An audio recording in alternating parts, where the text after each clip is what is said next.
everybody. My name's Mike Sia. I'm a vascular surgeon at UT Southwestern. I'm the director of limb salvage there, and I'm here with...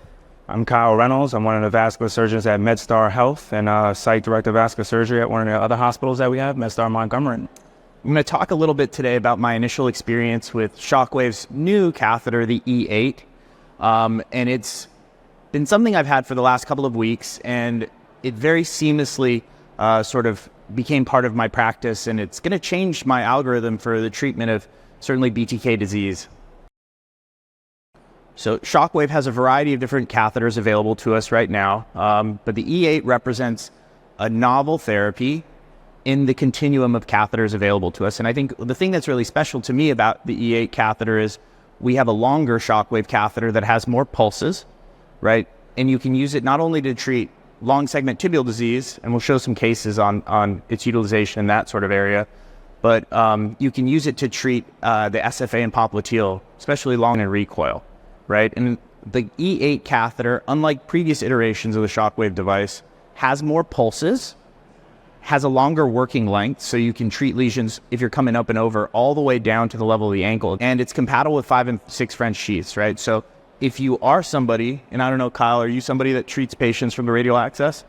Not so much radial, but one thing I'm super excited about, as you said, being able to have that extra distance. A lot of times we have a lot of tandem lesions where we're intervening on the SFA as well as the tibials, so I'll need contralateral access, but before had some difficulty getting to some of those more distal lesions. So as you talk about this catheter, it's one thing I can really see incorporating in my practice.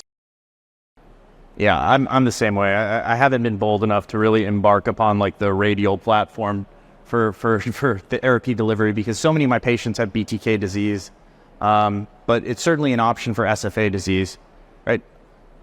Due to the length of the balloon, there are more emitters on the E8 catheter, right? And unlike previous iterations of the technology, the amount of energy that's emitted from the different emitters on the E8 catheter is more consistent than the M5 or the M5 Plus or the S4 catheters, right? And this is a nice slide that demonstrates that when we talk about patients with critical limb-threatening ischemia, patients with wounds, patients with rest pain, we very rarely are talking about short lesions. We're talking about lesions that are upwards of 25 centimeters in combined length, right? So having Shockwave be longer and having more pulses on it can allow you to tackle lesions that historically you'd have to open up 2 balloons to treat, or use it as an adjunctive therapy to conventional angioplasty. I think one of the challenges that I've dealt with previously with all specialty balloons, but with some of the Shockwave catheters, is special balloons are sometimes difficult to deliver to their locations, right? Kyle, have you encountered any of those issues? Yeah, and even with the previous installments of what we had for Shockwave, let's say the S4, for example, even though it had this hydrophilic coating, sometimes you had to do a pre-dilation in order to be able to get your device there. So it seems like there might be some changes with the new device. Yeah, I hate pre-dilating.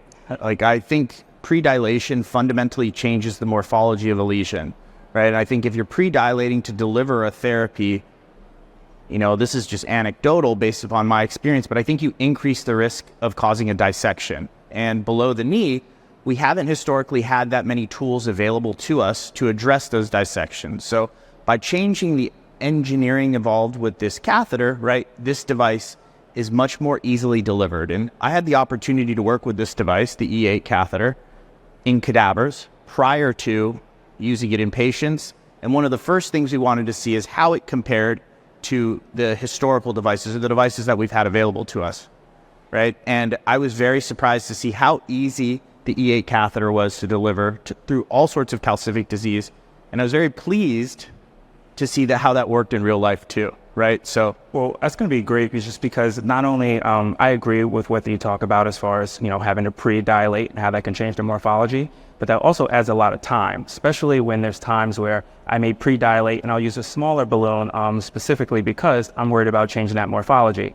Then I have to exchange to a little bit of a larger balloon to try and give myself more volume to deliver there. So that's 2 balloons just to try and deliver certain devices. And I think it would be great if this actually does have that improved deliverability. And that has everything to do with the hydrophilic coating that is associated with this new catheter, right? So I think that when you get this in your hands, the more you get to use it, I think it changes the way you think about Shockwave in your algorithm. Because historically, if I'm treating a long segment tibial, I would be concerned not only about being able to deliver pulses along the entire length of it, but secondarily just delivering the device. So I'd use it in conjunction with a conventional balloon for areas that were recalcitrant.